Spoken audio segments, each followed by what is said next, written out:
S'il est écrit quelque part que je dois mourir, il vous appartiendra de vivre pour raconter mon histoire, pour vendre ces choses qui m'appartiennent et acheter une étoffe et des ficelles.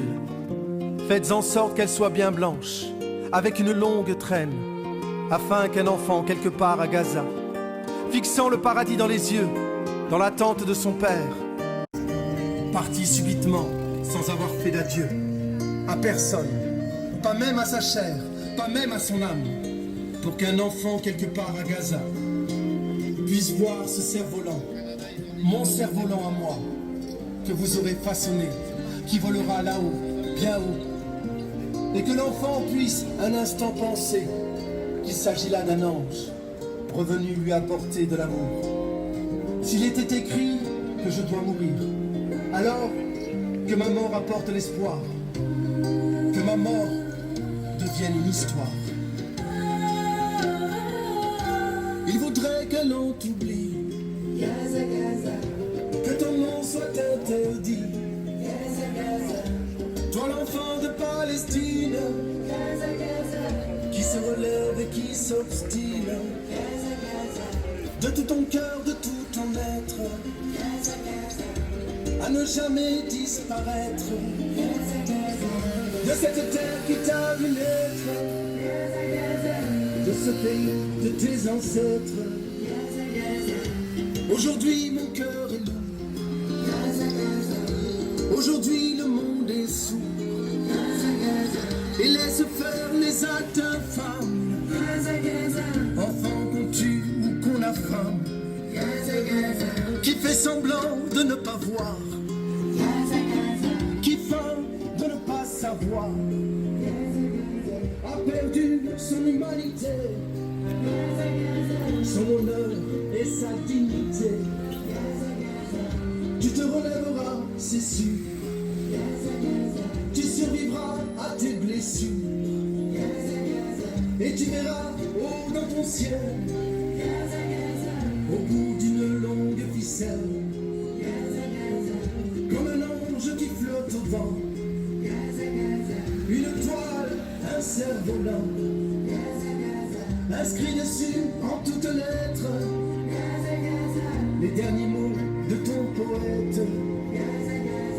S'il est écrit que je dois mourir, il vous appartiendra de vivre, il vous appartiendra de vivre, que ma mort apporte l'espoir, que ma mort apporte l'espoir, que ma mort devienne une histoire, que ma mort devienne une histoire.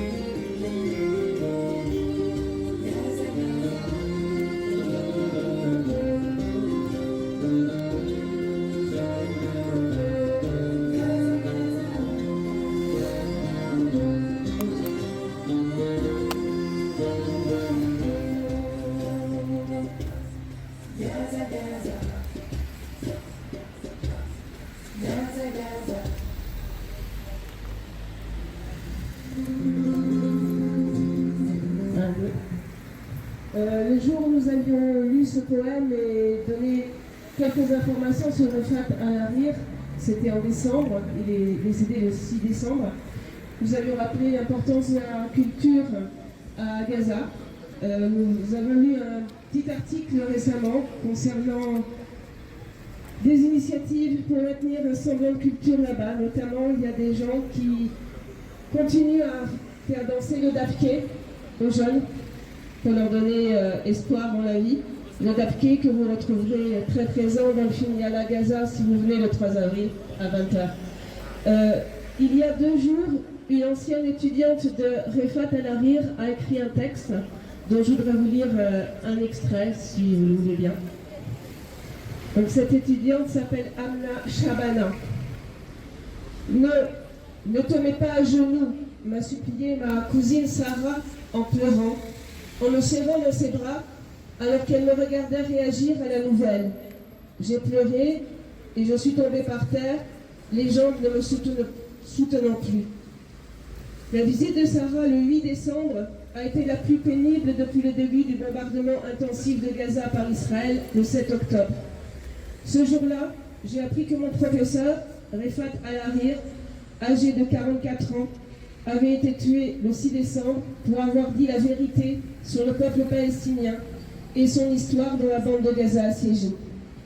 La lune était pleine et éclairait la chambre. Par chance, mon téléphone était connecté à Internet, ce qui m'a permis de lire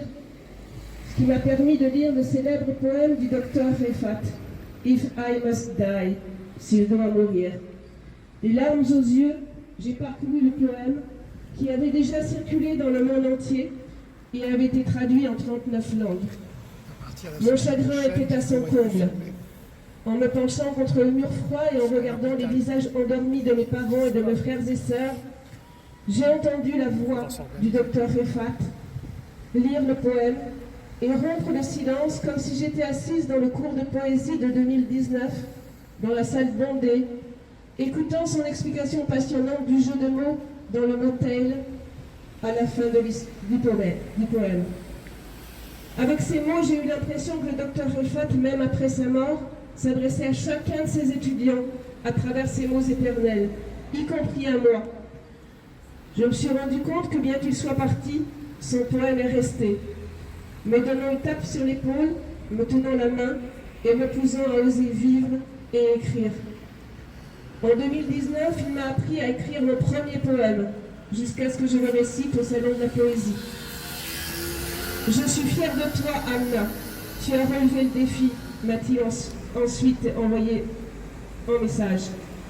En 2021, il m'a appelé collègue et m'a aidé dans ma première expérience d'enseignement à l'université. Félicitations, Amna, tu vas enseigner un cours d'anglais obligatoire, m'a-t-il annoncé par texto. Fin novembre, il s'est assuré que j'étais en sécurité.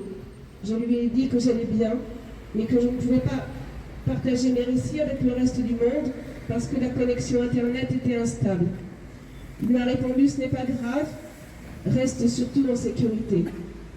En décembre, il a cessé de m'envoyer des messages.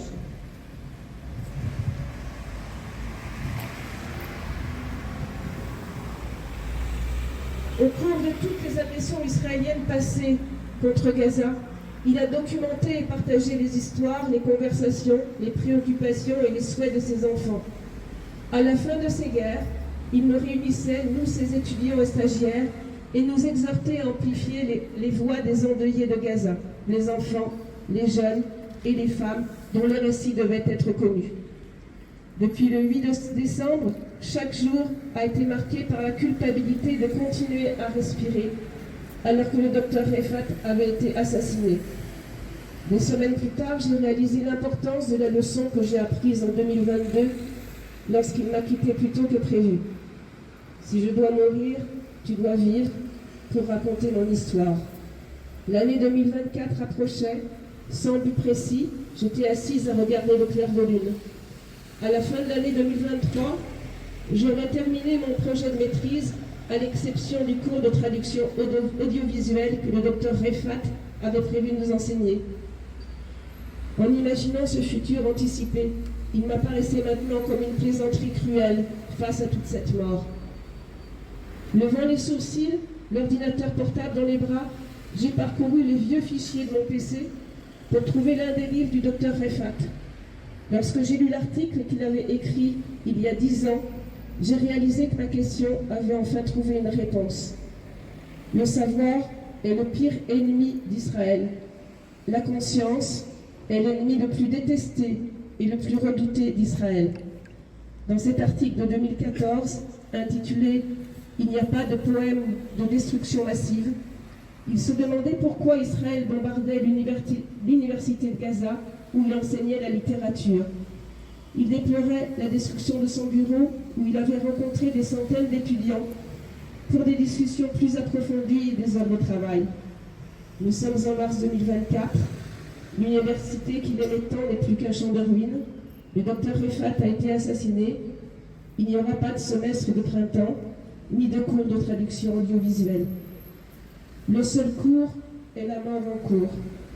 Mais j'ai finalement compris quelque chose à propos des leçons de Rifat et du pouvoir de ses mots. Ils l'ont gardé en vie. Personne ne pourra jamais me priver de son inspiration. Tant que je respirerai, je raconterai ces histoires et les innombrables récits de ma ville, occupée et réduite au silence, en m'inspirant de lui. J'ai soupiré, essuyé mes larmes, et me suis rappelé comment Sarah m'avait aidé à me relever ce jour-là, avant de murmurer « Ils ne peuvent pas me mettre à genoux ». Qui est signé de Mouzna Chiabi. C'est une ex-conseillère de l'OLP qui a été responsable, qui est aujourd'hui responsable du développement au Centre arabe de recherche et d'études politiques de Paris. Alors ce ne sont pas directement des nouvelles de Palestine, mais c'est du concret et je pense que ça va intéresser justement à ce titre-là.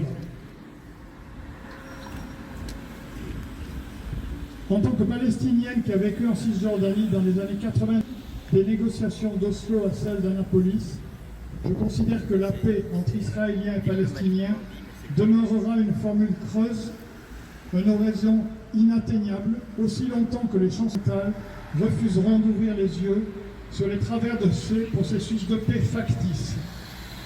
J'en ai recensé 7. Le premier réside dans la fragmentation et l'invibilisation volontaire des Palestiniens. En 3 décennies de négociations par intermittence, leur terre n'a cessé de se dérober sur leurs pieds, alors que la mainmise des Israéliens sur la Cisjordanie n'a cessé de se renforcer, au point qu'aujourd'hui, ils exercent une souveraineté de facto sur 90% du territoire de la Palestine mandataire. L'expansion constante des colonies, l'augmentation du nombre de leurs habitants, passé de 250 000 en 1993 à plus de 700 000 en 2023, plus de 700 checkpoints qui quadrillent la Cisjordanie, un territoire qui est de la taille de l'Ardèche, je rappelle, ont brisé la fabrique sociale palestinienne, écartelé les familles et rendu leur quotidien de plus en plus oppressant. Les amoureux, avant de songer à s'engager dans une relation, savent qu'ils ont intérêt à vérifier la compatibilité de leur papier d'identité. On en est là. Par exemple, une Palestinienne qui détient la carte de Jérusalem réfléchira à 2 fois avant de se mettre en couple avec un Palestinien de Ramallah. Car dans l'hypothèse où ils se marieraient, leur vie commune sous un même toit serait quasiment impossible. Lui n'aurait pas l'autorisation d'aller habiter à Jérusalem avec elle, et elle perdrait son statut de résidence de la ville sainte, et donc la possibilité d'aller voir par exemple ses parents si elle allait s'installer à Ramallah. Ce système de ghettoisation des Palestiniens passe sous le radar de nombreux médias occidentaux qui peinent à comprendre que le régime d'occupation israélien est intrinsèquement violent. En l'absence de riposte palestinienne faisant des victimes, ces médias auront tendance à parler de retour au calme, trahissant par là un désintérêt et encourageant une indifférence pour le vécu des Palestiniens. Cette attitude contribue à les indivisibilités. Le deuxième point de la fausse paix, c'est le nettoyage ethnique silencieux, qui est lui aussi sous couvert par les médias occidentaux. L'expropriation des Palestiniens par les colons, la saisie de leurs terres par l'armée, la confiscation de leur carte d'identité, les démolitions de leurs maisons, les violences et humiliations au checkpoint qui rendent toute vie anormale impossible et encouragent ainsi le déplacement ou l'exil. Mon amie palestinienne de Jérusalem, qui a épousé un Américain avec qui elle vivait, s'est vue retirer sa carte de résidente par les autorités israéliennes au motif qu'elle avait passé trop d'années à l'étranger. Si cette amie était juive, elle aurait eu le privilège de vivre où elle voudrait, sur toute la terre, en tant que citoyenne à part entière et non seulement résidente. Il s'agit d'un processus d'épuration ethnique à feu doux pour les Palestiniens. Le troisième aspect réside dans la maîtrise sur la vie des Palestiniens. Un simple renouvellement de mise à jour d'une information de carte d'identité palestinienne, par exemple passer de célibataire à marié, requiert une démarche auprès de l'administration israélienne d'occupation. Les négociateurs palestiniens étaient eux aussi contraints d'obtenir un permis d'entrée dans Jérusalem pour participer aux pourparlers. Comment négocier dans un tel déséquilibre de pouvoir? Le quatrième point de la fausse paix, c'est le rejet délibéré par Israël du droit international. Une attitude revendiquée par Tzipi Livni lors des négociations d'Annapolis en 2007, au cours desquelles elle a déclaré « En tant qu'avocate, je m'oppose au droit, en particulier au droit international. » Le cinquième point réside dans le lexique, comme certains font allusion aux extrêmes des deux côtés. La formule à reconsidérer pour avoir abordé le vrai problème, la colonisation et l'apartheid. Quand allons-nous arrêter ces analyses manichéennes et reconnaître que le démantèlement de ce système de domination naturellement éliminerait le terrain propice à la montée de soi-disant extrémisme palestinien? Le sixième élément, c'est le statut de supériorité conféré aux Juifs israéliens dans la pratique et dans le droit par rapport aux Palestiniens. C'est un système qui est observable à tous les niveaux, de la durée des feux rouges au carrefour d'un quartier palestinien avec une colonie juive. Le temps d'attente est nettement moindre pour les habitants de la colonie juive, jusqu'au refus du droit de retour à des réfugiés palestiniens, alors que les Juifs du monde entier ont le droit de s'installer à toute liberté en Israël. Enfin, le septième point consiste à réduire les Palestiniens au silence et à museler toute protestation, aussi inoffensive soit-elle. Une attitude mise en lumière dans la répression des marches du retour de 2018-2019 à Gaza, au cours desquelles des dizaines de milliers de Palestiniens manifestaient pacifiquement pour dénoncer le blocus qui leur était imposé. Le tir des snipers israéliens a causé 200 morts et 7000 blessés. La plupart des blessés, c'est le genou brisé. Je le dis parce qu'ils ne peuvent plus marcher après, c'est absolument atroce. Face à ces réalités insupportables, nous devons changer de lexique et de logiciel et réimaginer entièrement la notion de paix. La région ne connaîtra pas de stabilité aussi longtemps que persistera l'idée d'une supériorité juive sur le palestinien. Si l'on veut que le jour d'après ne ressemble pas au jour d'avant, il faut commencer par reconnaître aux Palestiniens le droit à l'égalité des droits dans une solution démocratique et laïque. Le processus d'Oslo avait débuté en 1994 par le redéploiement des forces israéliennes des villes de Gaza et Jéricho. Gaza et Jéricho d'abord, disait-on à l'époque, persuadés qu'une approche graduelle permettrait d'éviter les votants. Le règlement des dossiers les plus sensibles, comme on les appelait, les colonies, Jérusalem, les réfugiés, avait été repoussé 5 années plus tard, pour permettre, soi-disant, à la confiance de s'établir entre les deux camps. Erreur fatale, il n'y a pas deux camps, et le jour d'après ne devrait avoir qu'un seul mot d'ordre, la justice d'abord. Voilà. Un petit souvenir personnel, quand nous étions là-bas au checkpoint, quand nous envoyions aussi des gens dans les missions, il y avait un passage réservé aux Israéliens, un passage pour les Palestiniens, des heures d'attente dans un cas et 5 minutes dans l'autre. Et volontairement, nous prenions toujours le passage des Palestiniens. Voilà. Mais tout le monde ne le faisait pas, je veux dire. Par contre, on imposait effectivement aux gens des missions qui allaient de faire de même, de se rendre compte de ce qu'il y avait à vivre. Voilà, c'est tout. Quelqu'un d'autre? Des infos à donner? Vite fait, quelques infos. Donc toujours le film Égal à Gaza le 3 avril à 20h, parce que l'horaire n'est pas précisé sur notre tract. Le groupe Comminges Palestine Solidarité est en train de finaliser une lettre en direction des élus du Comminges.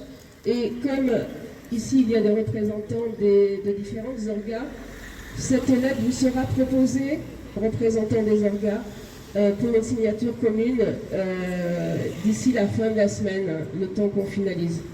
Voilà, donc c'est une action que l'on ferait en direction des maires, députés, sénateurs, conseillers régionaux, départementaux, enfin tous nos élus.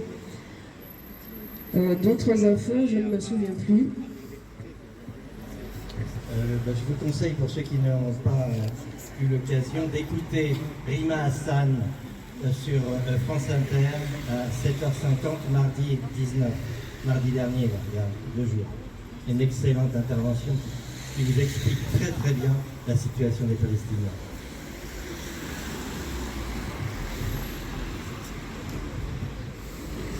Personne d'autre aujourd'hui ?